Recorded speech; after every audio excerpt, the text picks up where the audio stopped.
Welcome to Exploring Santa Cruz, a bi-weekly program on KSKD. I'm your host, Mathilde Rand, and my guests are Sumarna and Jessie Durant. The topic of conversation is the celebration of notable women in Santa Cruz, past and present.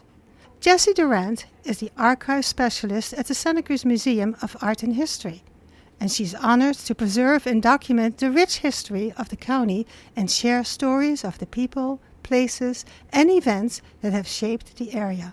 Sumarna is an EdTech and innovation teacher on special assignment. She's passionate about using technology in meaningful ways to amplify voices and create community. Welcome, Stephanie and Jessie. Thank you. Thanks for having us. The topic of this program is notable women in Santa Cruz, past and present. What made you choose this topic? Thanks for asking. That's a great question.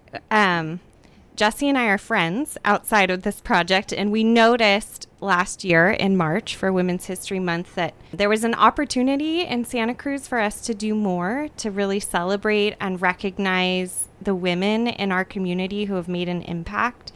And so we wanted to create an event that was fun, where our community could gather and sort of share stories about women in the past and the present and upcoming women from the future who have really helped to shape our community and make it the way that it is.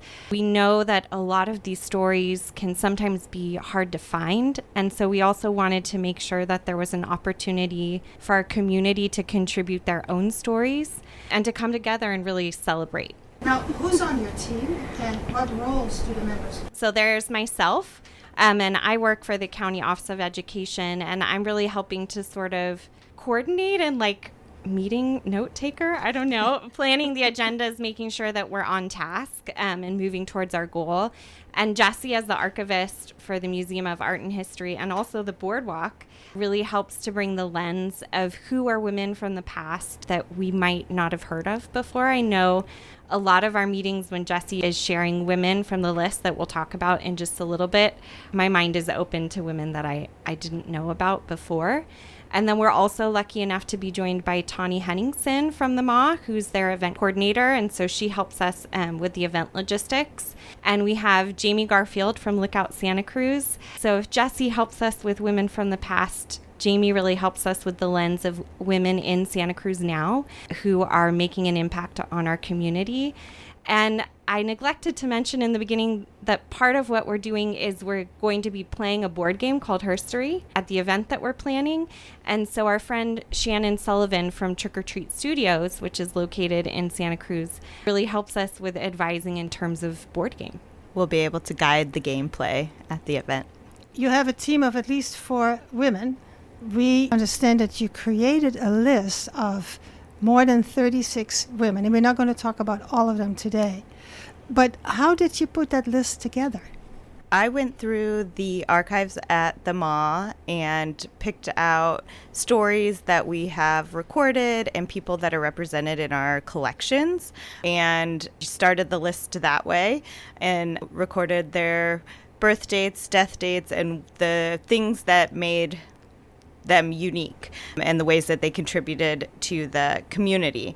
And then we wanted to have it represent people of the past and people of the present, this list. So then Jamie went through and kind of looked at profiles in Lookout that have featured women in the community and selected them that way. The hardest thing about it was keeping the list to around 30-ish people because there are just so many people that we want to contribute. But we look to that as for next year, we'll have a list of 30 more women, and every year it can grow and grow and grow. That is wonderful. Yeah. So it's not like a one-time We're festival, hoping this will set the foundation and we can build this event and continue doing it. And possibly with the input from the public, you're hearing about women that are upcoming, and then they can be added to future years' celebrations. Yeah. Oh, this is marvelous. Yeah. Yeah, that's been, I think, really fun and exciting is that as people hear about the project, each person has a lot of women that have impacted their life that they would like to recognize and be added to the list. And so the way we've been making ourselves feel better, like Jessie said, is like, okay, well, that'll be for next year's list. And I feel like inaugural tends to be a bold word, but yeah, this will be our inaugural celebration, hoping that it'll become an annual. The first annual. Oh, and that's absolutely wonderful. And then just to add, so the reason that we needed to keep the list to a certain number is that we're hoping to make a little trading card set of them. So we also kind of needed to have an image of the person, which can be hard when you get to historical figures. So that kind of was our criteria also. And we want to create a trading card because we're playing this card game, the Her Story game. So it's like a local set of women. And who will be making those cards? So our hope is we will be recruiting some art teachers from Santa Cruz County who will be having their students work on trading cards based on the images from the women on the list. We're in the process right now of working with art teachers to find teachers who are interested in working on that project. For the students, it's a really great project because it's not only an interesting thing to do to make a trade card, but it'll last beyond their years in high school. Yeah. That's great. Is it just high school or also university and Cabrillo College? I think it'll probably be just art educators in the TK through 12 space. My guess is it'll be most likely middle and high school students that participate. Yeah. That's really exciting. What response are they giving to you right now, the teachers? So far, they're really excited and enthusiastic. Yeah, I mean, as a educator, it's always exciting to have an opportunity to participate in a project that has a bigger audience than just your classroom, right? Mm-hmm. So it's really nice to be a part of something that's sort of helping to collect our community history. Right. It's a community service that they're providing, and it's a community activity that everyone can participate in. And we'll hear more about that later. Can you share some information about a few of the women you chose for your list? We selected a couple women from our past list, and I wrote a little bit about them to share with you today. The first one is Josephine Clifford McCracken. She was a journalist who moved to the Santa Cruz Mountains in the 1880s to escape an abusive husband. In 1899, a fire swept through the mountains, consuming her home. And after that, she put her energy into forest preservation. She was one of the founding members of the Semper Virens Club, and her writing helped save Big Basin. So together with A.P. Hill, the photographer, they attracted influential people to the new club and convinced the state to purchase Big Basin, which became the state's first state park in 1902. And another little fun fact is that she also started the Ladies Forest and Songbird Protection Association, which was the state's first animal protection organization. That is amazing. Say that again? That is interesting. The Ladies Forest and Songbird Protection Association. That is remarkable. So I kind of hope, too, with these bits of information that students will be getting when they're making the trading cards, they learn something new about people who have made an influence in their direct community, just something to connect to, and also maybe little tidbits of things that might spark their curiosity, and they might dive deeper and do some more research on these people. And it's probably also for some students, especially the ones who are involved with environmental causes, that they will be inspired and see the link that whatever they feel and see right now, experience right now, and find extremely important, it actually has a seed way back when. For this woman in 1880, Josephine Kraken. Oh, that's interesting. Yeah. Can you have another one? Yeah. So another one is Georgiana Bruce Kirby, which I picked because we're here really close to Kirby School, who was named after her. So she moved to Santa Cruz in 1852 with her husband, Henry Hollick. In Santa Cruz, she quickly established herself as a leader in the community. She was instrumental in founding educational institutions, including the first public school in Santa Cruz County. Her commitment to education led to the establishment of the first public library in the area, which later evolved into the Santa Cruz public library system. Her contributions extended beyond education, and she was deeply involved in philanthropic endeavors, advocating for social welfare and women's rights, which is another main reason why I picked her. She was big in the suffragist movement. Her efforts helped shape the cultural and intellectual landscape of Santa Cruz during its formative years. She did, and I actually lived on Kirby Street. Oh, wow. Yeah. And I remember, I forgot the name of the group. They all came down and they went to her house and put a plaque on the house where she lived, and it was amazing. That feeling of being part of history, and that the history that was sometimes buried away is coming to the fore. Yeah. By activities that people in the community do. And I think that's what you're doing too. You're bringing these women back to us, or bringing to us for the first time, where we take note and we hopefully get inspired by them. You have a very broad project here. It's exciting. Yeah. I think you had a question for me, right? Yeah, we were wondering if you had a woman that you wanted to recognize or add to our list, who would that be? Well, I'm glad that you asked me before we started the program, because when I go through my memory of all the people that I know in Santa Cruz that really inspired me, I had to make a choice. And so I took it close to home. I am both the producer of Exploring Santa Cruz and the producer of First Person Singular, this 2-minute commentary program where people write 240 words. So one of the people that I learned it from is Margie Kern Marshall, who recently in the summer passed away. She was really inspiring to me because the way she works with people, or she worked with people, was helping them with the 240 words and asking them exactly, what is it that you wanted to say? Okay, so then write it down what you just told me. Also with the recording, helping them to speak up, to do some good breathing, and then really have it come out on the radio very well. And then, of course, the editing that we do on the computer of the program, where we have some music, the person's talk, and then an outro. And she often would do the intro and what we call the outro. But she was just a genuine person who looked for people. She actually combed the newspapers for people who wrote letters to the editor, and then invited those people to write for First Person Singular. And that was back in the day when she was working with KUSP, with a group of people, Gloria Coyne and Guy Lanier and some others. She stands out to me, and in general, I've learned a lot from her life lessons, and just taking it one step at a time, do things that are important, but not getting so hung up about all the great things you were doing. She just did them. And that I like in people who do important things. That's why I'm here today at KSQD, because I started with her at KUSB doing First Person Singular. And that's why you're here with me today at Exploring Santa Cruz. And I want to tell people, listeners, you are listening to Exploring Santa Cruz on KSQD. My name is Mathilde Rand, and my guests are Stephanie Sumarna and Jessie Durant. Our topic of conversation is notable women in Santa Cruz, past and present. So listeners, the phone lines are open if you briefly want to share about a notable woman you want to recognize. The phone number is 831-900-5773. Operators are standing by to take your phone call. Now let's go and talk some more about other women that you have prepared. First, I just want to say the story you shared, I thank you for sharing the story. And that's kind of the epitome of what we're doing here. We want people to be able to take a second to stop and think about people who've influenced their lives. And then I learned something new about someone I didn't know about before. Tell me about one other woman. Okay. Another one from our list is Martina Castro Lodge. She had it all, then lost it.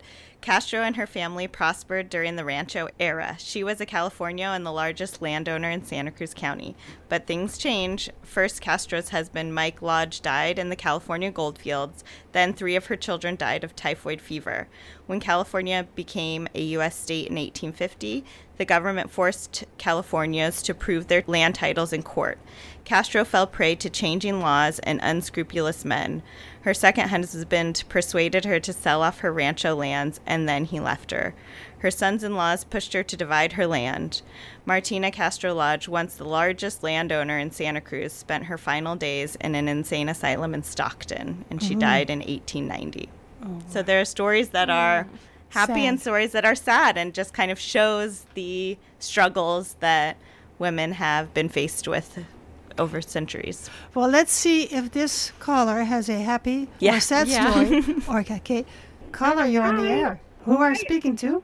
I'm Kyra. Hi, Kyla. So you are on the air with Stephanie and Jessie. Tell us your story.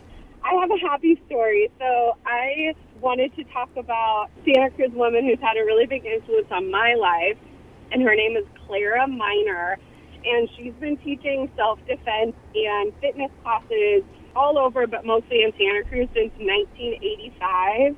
And her specialty is really in self-defense, and she teaches self-defense classes to women of all ages, all the way from 13-year-olds, all the way however old. And she started me on, like, my fitness journey and encouraged me when I was young.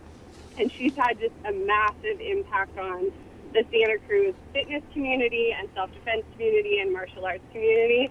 And then that also, actually, in that same realm, just shouting out my own mom, who also teaches fitness classes. And neither Clara or my mom teach exclusively to women, but overwhelmingly, women have found safe spaces in their fitness classes.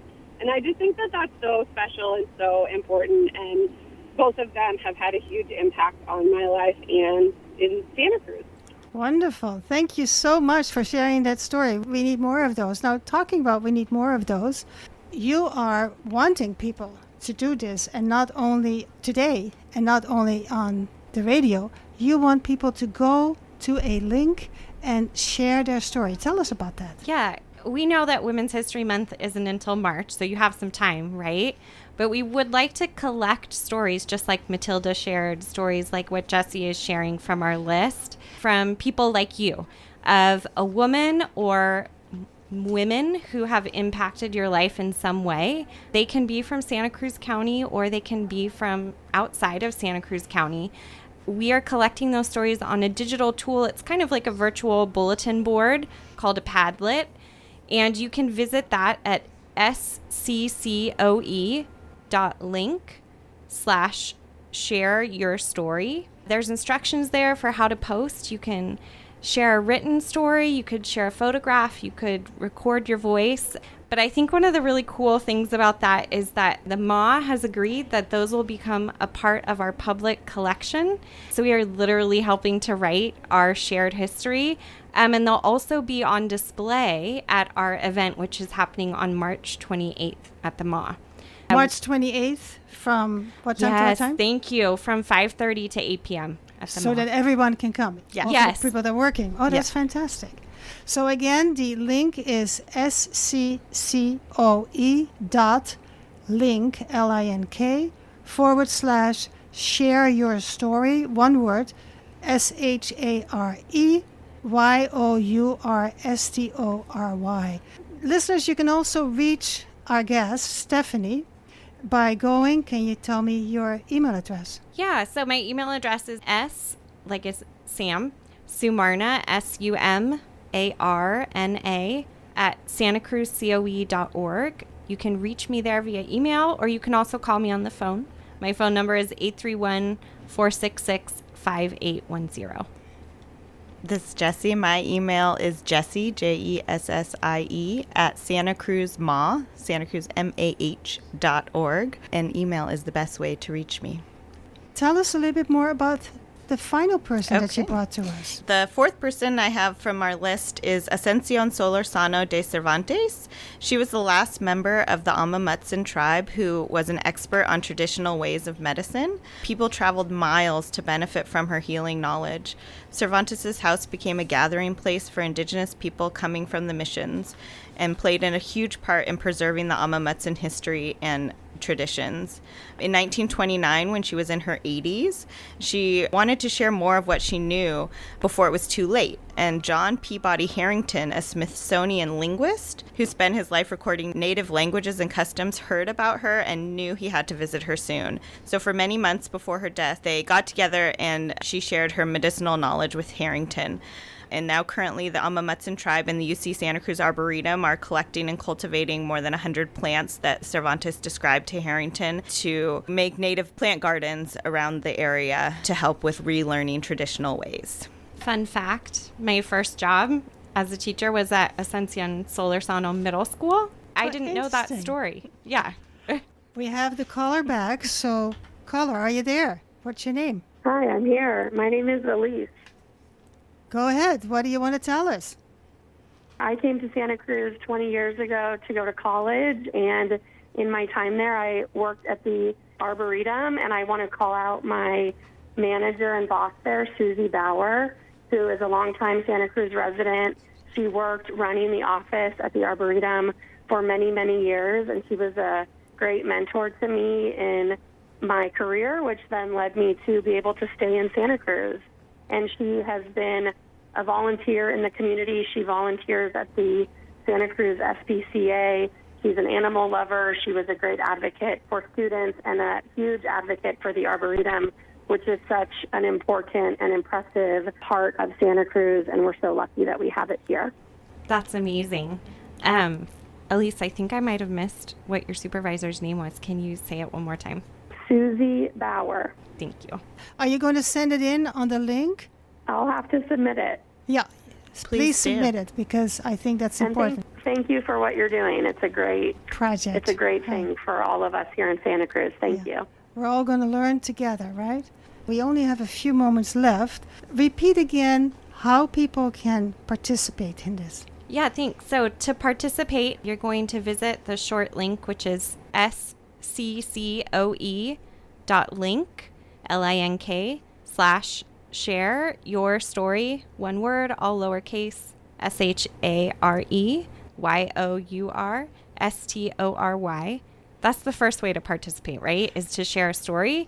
But then you need to come to the Santa Cruz Museum of Art and History at the end of March, on March 28th, from 5:30 to 8 p.m. for our celebration. So we'll be featuring the stories that are collected between now and then. We will have guest speakers that represent Santa Cruz past, present, and future. We are hoping to have the trading cards showcased, and we'll have some guided gameplay of the Her Story game. And other fun art activities. There's more than just the speeches. Yeah, we'll have a way for people to, on the site, draw and write their stories and create their own trading cards. So we just have a few moments. Do you have any final thoughts? Stephanie, why don't you start? Yeah, I think what is speaking to me in this moment is before I worked for the County Office of Ed, I taught third grade. And the social studies standards for third grade is to know your community. And I think that that can be really hard because our textbooks are written, published by people who are not in our community. And so I think it's really important that we come together to collect and share our stories and to celebrate those stories, because Santa Cruz wouldn't be the way that it is today if it wasn't for the women who really shaped its history. And so I hope that you all participate either by contributing your story or joining us at the event. Same. I just want people to take a moment to think about the women, the people in their lives who have made an impact, and we can tell the rest of our community about them, and big things and small things that make people important in our lives. Yeah. So It reminds me when I was teaching, third and then second and third grade, that the County Office of Education had these grants, annual grants. And I wrote one imaginary story, and I had my students participate, which was really great. And I took pictures and we wrote it all up about schools in Watsonville area. And we did a field trip to all the locations where there were or are still places where schools were or still are. The Negro school, the building is still there, but not the school, of course. I just noticed in my students what an incredible eye-opener it was to them. I had this kid thinking back about 100 years. And so they had to learn that Salinas Road was just a dirt road. Mm-hmm. And that all these carts were going in, and the railroad station that was nearby was housing for a certain couple of hours cows and steers and whatever, and it just smelled, and then all the flies, and then our school was real close by. So the kids were just opening up all their senses about what it would be like to be in school at that time, right next to the railroad track, and having to go over Salinas Road, which was just a dirt road. And it was just wonderful what the kids came up with. And so I'm all for history because I think it gives us an idea of where we are in our lives together with other people's lives. Thank you, Jessie. Thank you, Stephanie. Thank you, Matilda. Thank you for having us.